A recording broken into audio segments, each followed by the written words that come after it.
Before I start this video, I want to thank everybody that like, comment, share, and subscribe. I see it. God see it. Blessings to you in your situations. Just in case you don't make it to the end of the video, I wanted to thank you now. Thank you. And I mean that.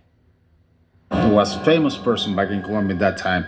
Politicians, people from the TV, intellectuals, important persons. People that you recognize there. Yes.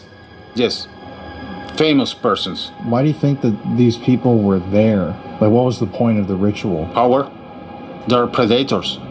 Humans are the greatest predators, the biggest predators in the whole world is the humans. And inside of the humanity, there are these bigger predators who predate us. It's like cannibalism. They control us.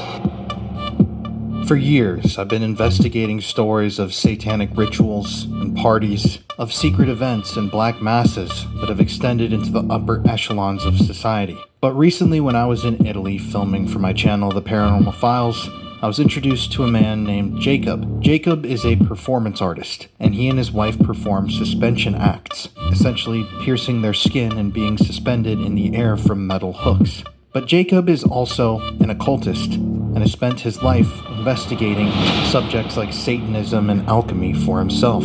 I was actually interviewing Jacob and his wife for a completely different video, a video that I produced in Italy about the Beasts of Satan murders, when he mentioned that he had once attended a satanic ritual involving elite members of society. Interested, of course, I asked him to expand on this, and what he told me next was so incredibly dark, so incredibly disturbing, so unbelievable that I knew I had to turn on my camera and ask him to tell the story again, from start to finish. What you're about to hear is an account of an alleged Luciferian satanic ritual that occurred in Colombia in the 1990s that, to my knowledge, has never been recorded before in history. Try to keep an open mind, because what you're about to hear will disturb you.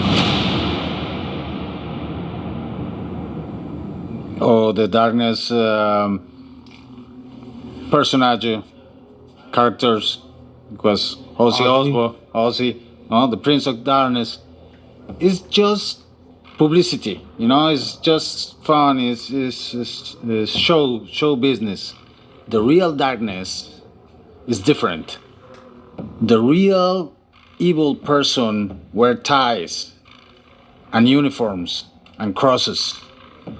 Back in Colombia in the 90s, I have the chance to go to this satanic ceremony. It was a very special ceremony, and you're expecting an old church or these dark places. No, in fact, it was the most luxurious apartment I ever seen in my life.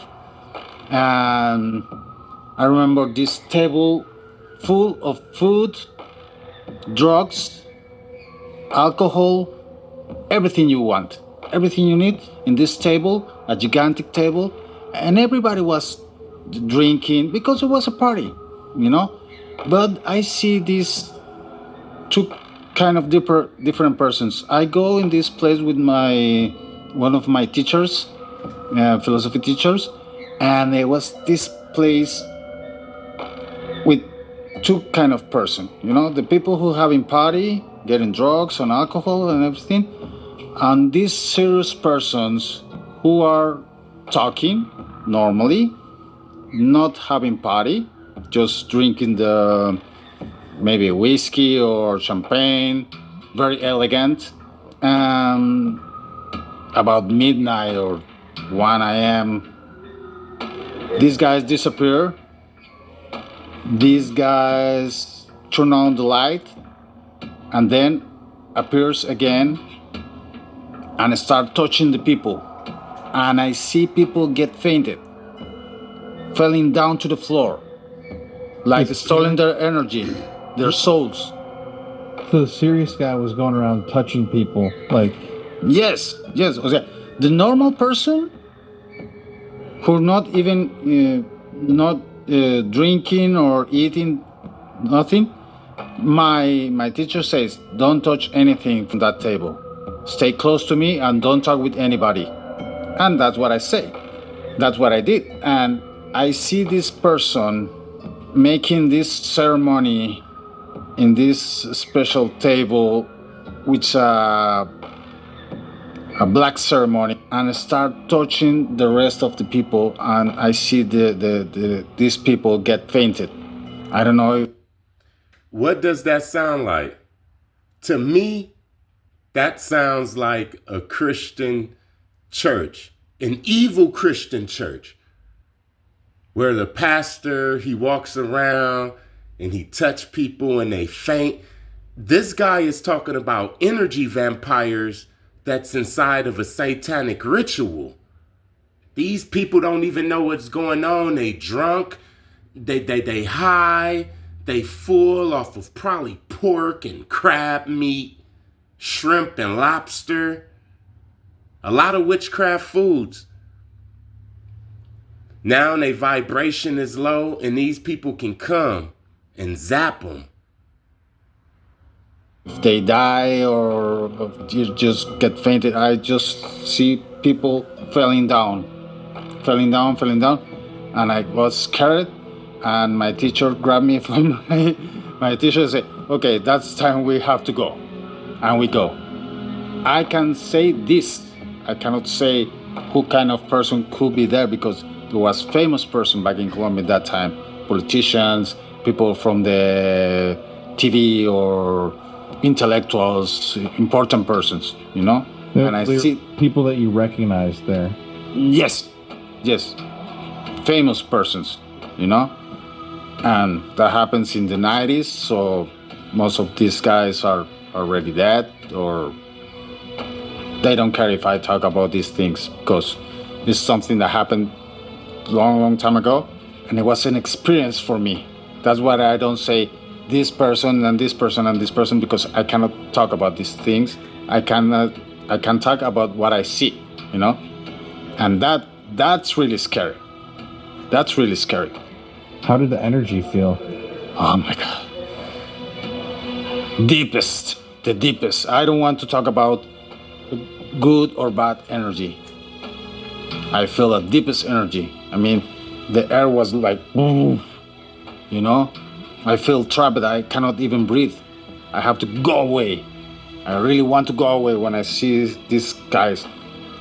For me, these guys were really energetic vampires, you know, like mystical vampires. And they really exist. You don't even feel, or you guys are looking at me, when you talk with somebody and you feel tired. That was that demon on The Exorcist. That one right there. I forgot what's the name of that demon, but that's a real one right there. When these people are talking to you and you feel like, oh my God, I feel exactly the same. And I believe in this, you know? The bloody vampires who sucks blood is just a symbol. The real vampires exist, and there are very, very powerful person who control your minds, control your souls, and control the system, you know? And we know the name of these guys. Why do you think that these people were there, like these powerful people? Like, what was the point of the ritual? Power. They're predators. Humans are the greatest predators, the biggest predators in the whole world is the humans. And inside of the humanity, there are these bigger predators. So humans are the biggest predators on this planet, which is true. But we have predators that prey on us. And these are the people that he's talking about. This dude looked like a skinny Uncle Fester. Who predate us, you know? It's like cannibalism. You know? They control us. They tell us how we can live, what we have to do.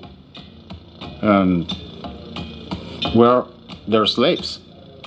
And I guess if you could describe, like, one more time, like, and be really descriptive, like, when you walked in, what did it look like?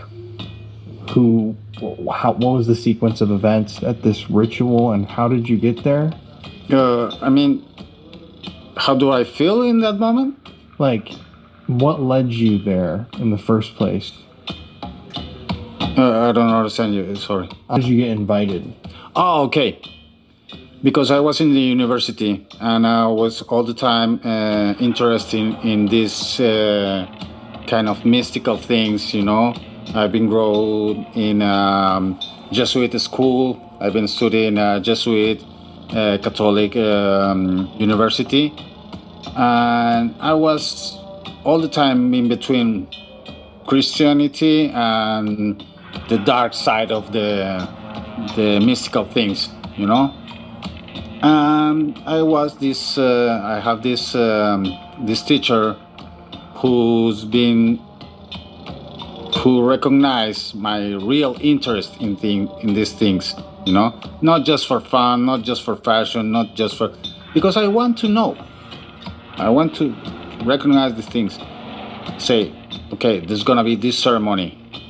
You can wear like this and this, wearing black, but normal, no jewelry, no Satanist elements, not a black metal T-shirt, for example, you know, nothing.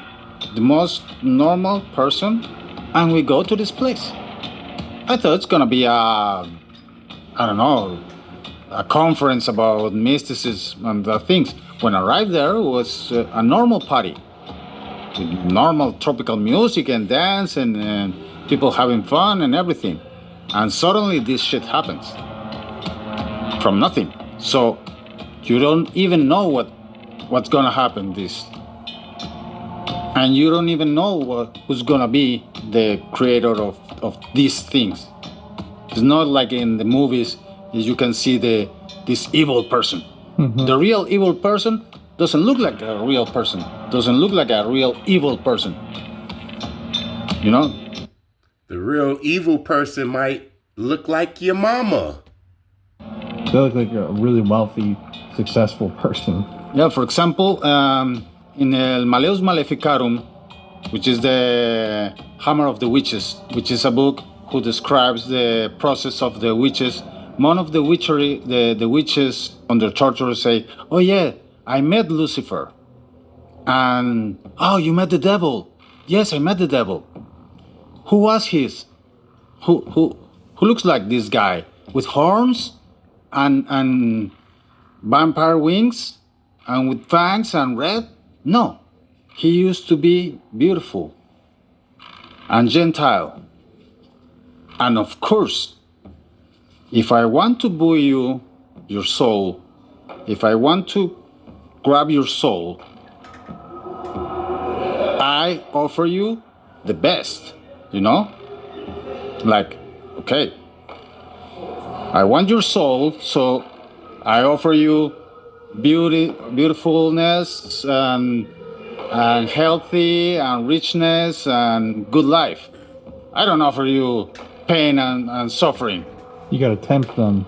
Yes, the temptation is for good things, not for bad things. It's interesting because in so many of these stories that I've studied, you hear a lot of times, especially with these pedophile ring parties, they have a normal party, or even P. Diddy. They have a normal party, and then something changes and it turns into something else. Was it something that you noticed? Hold on. Now P. Diddy is the face of all of these parties, of all of this trafficking and stuff, but that's not fair.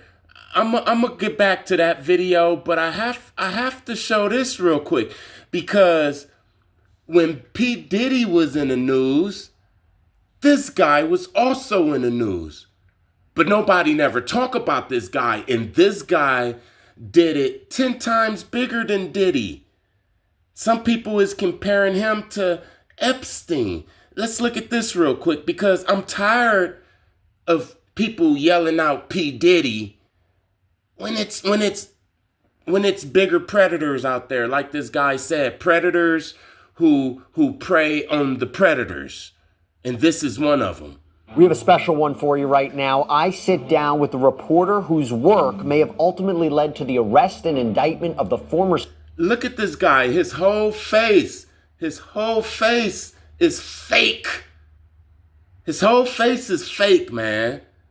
I don't know if this guy has on a mask or he had so much plastic surgery. This guy right here, he eat people. Allegedly, okay? Allegedly. Could you see it? Could you see it? And they want to blame P. Diddy. P. Diddy don't even look like this guy. CEO of Abercrombie and Fitch and his alleged cohorts, all now accused of federal sex crimes. BBC investigations correspondent Rihanna Croxford joins us. Welcome to Sidebar, presented by Law and Crime. I'm Jesse Weber. It was a shocker. The arrest and indictment of the former CEO of Abercrombie and Fitch, and not for something like insider trading or some white-collar crime. No. Sex trafficking? 80-year-old Mike Jeffries, along with Matthew Smith and James Jacobson, were charged by federal prosecutors in New York. Do this dude have a fake nose, or is it just a piece of dog shit on his nose? I'm trying to tell you, these people are sick. Look at his neck. Look how the dog looking at him. The dog know he's sick. I know he's sick. You know he's sick. But they want to blame P. Diddy for all of this. Okay. They want to blame P. Diddy. Sex trafficking, by the way, carries 15 years to life in prison, and interstate prostitution, which carries up to 20 years in prison.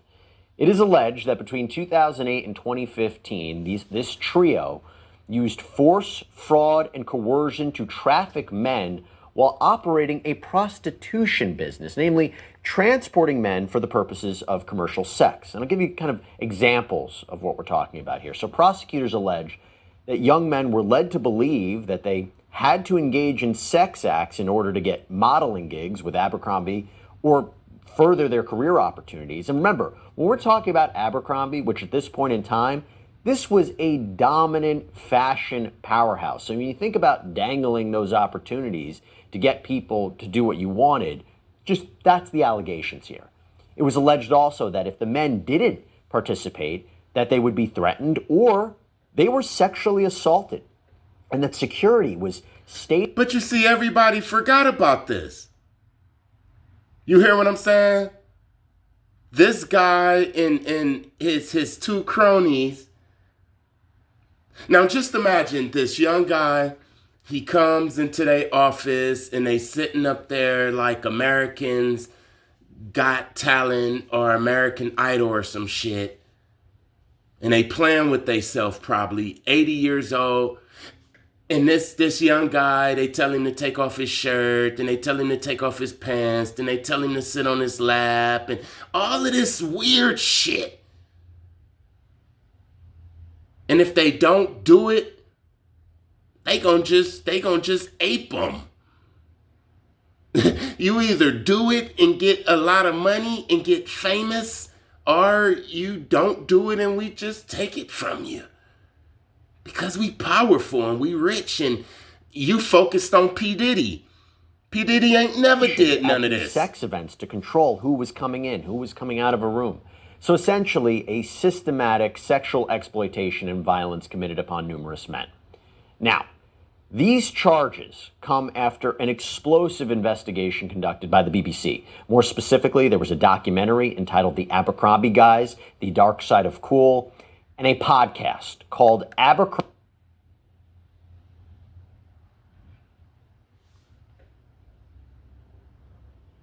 Guys. And it was hosted by our next guest, special guest, Rihanna Croxford, an investigations correspondent with the BBC who broke this story. It was her reporting that exposed all of these allegations, and she joins us right now. Rihanna, thank you so much for coming on. Thanks Such for a pleasure. Thank you. I really actually want to start, before we even go back to how this investigation started, you published a piece recently, and I was fascinated because you were in New York for Mike Jeffries' arraignment. After years of investigating this, I know you're probably filled with a lot of emotions right now, but being in that courtroom, seeing him, what was your take? It was really surreal. This was a man I've been investigating for 3 years now. And I think As an investigative journalist, sometimes you can spend so much time with your head in the weeds of things. I spent so much time gathering evidence that I don't think I really took a step back to think just about the sheer amount that I'd uncovered. And seeing him for the first time, I walked into the courthouse I was so tired, I went to get a coffee from the canteen, and there he was with his legal team, and he looked at me and he just raised his chin, pursed his lips, and I felt almost in that moment a little bit intimidated myself, coming sort of face. Yeah, she felt intimidated because she was looking at a sick bastard, a real demon. She probably never seen a real demon in her life, but when she looked at him, she seen a real demon. So when these people talk about P. Diddy, and he been doing all of this stuff, when we got people like him, and this dude is in his 80s, just imagine what he was doing in his 40s when he was faster. Imagine what he was doing in his 30s.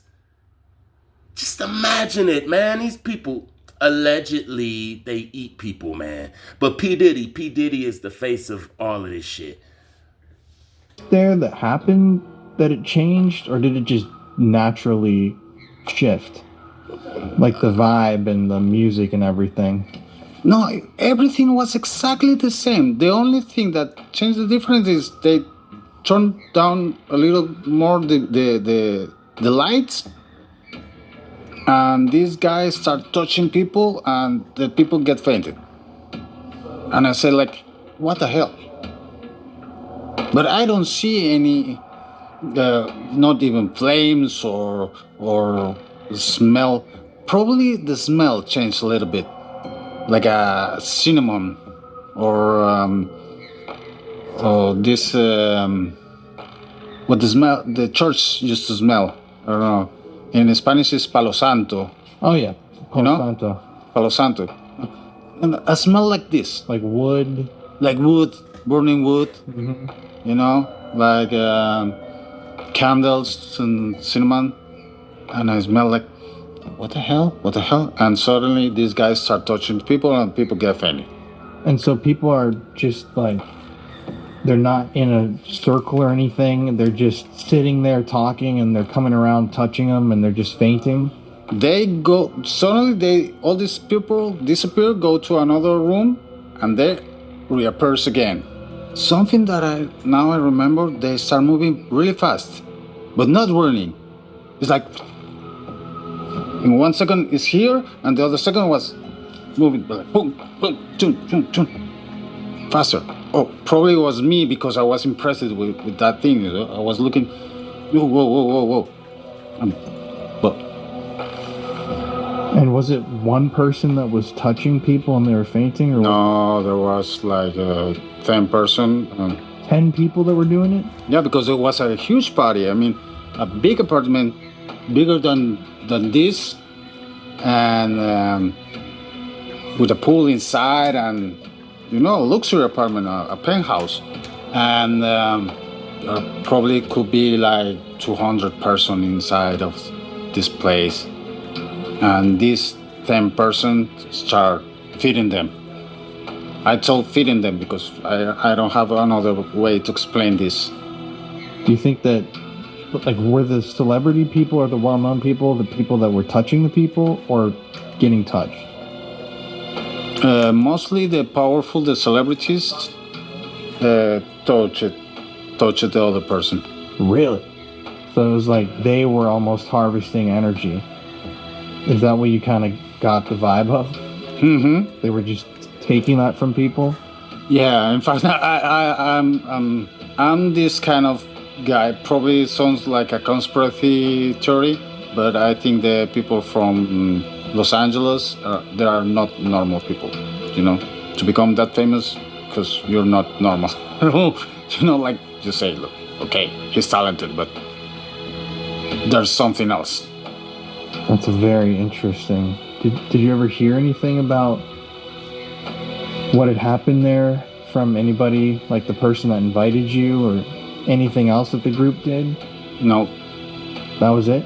That was it. It's so interesting. Is there anything else you can remember or share about that experience? Like any details? I can't talk about that things. I mean, I talk about what I see, what I feel, and in that moment. The rest is empty. Is what? Empty. You don't remember? No. Wow. Well, thank you. I prefer not to remember. Yeah. All right, man. Well, I'm going to pause this. Now, I know that might be hard to believe for some of you. I know that people don't really want to accept that these things happen in real life. And I want to be careful here and state that not all satanic rituals are the same. There are so many different branches of Satanism and Luciferianism that it's easy to paint them all with one big paintbrush. But in life, there's nuance to every subject. But the ritual that Jacob seems to have been talking about was something much darker. Something much more disturbing, and a ritual or process that seemed to involve energy harvesting. Now, one thing that I found particularly interesting in talking to Jacob was hearing him say that there were some things that he saw, that he experienced, that he didn't want to talk about. Some things that he witnessed that evening that he would prefer to forget. I tried to ask him about what those things were, but he wouldn't talk to me about them. And it's always striking to me. I have befriended many Satanists over the years, worked with many occult practitioners, and it's always wild to me to learn that even amongst these believers, there are certain groups of occultists, there are certain groups of satanic worshippers that disgust even the most hardcore of believers. They're small groups, and yet they control so much. And it's really from these smaller sects where we see these stories proliferate and hear of disturbing crimes against not only adults, but children as well. Please do let me know what you thought of this story and this short episode today in the comment section below. And yeah, stay safe out there, y'all. I'll be back. Listen, this is why I don't look, there's 3 things that I don't do around people that I don't know.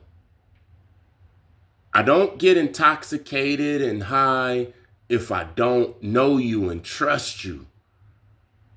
I don't just eat around people, not just eat people's food. Okay, we all know that. Don't just be eating other people's food. But I don't eat around people. You hear what I'm saying? Even when I'm working, I don't eat in the lunchroom or around people. I go to my car, I separate. I don't even let people see me eat. I take that real serious. And I don't let people touch me. You can't just touch me. I'm not one of them touchy-feely type of people unless I really know you. You have to be real serious with this shit. People will come, give you a handshake, and zap your energy. It'll take you 3-4 days to recharge. One more thing I don't do. I don't just sit up and just let a person just talk and talk and talk and talk and talk. Look, get to the point. I used to be the type of person that allowed people to do that. And I would sit there and they would just be draining my energy, going around in circles with nothing. Now, get to the point. Don't be touching me. No, I don't want to go out to dinner or lunch, and I'm not getting high or drinking a beer with you. Peace.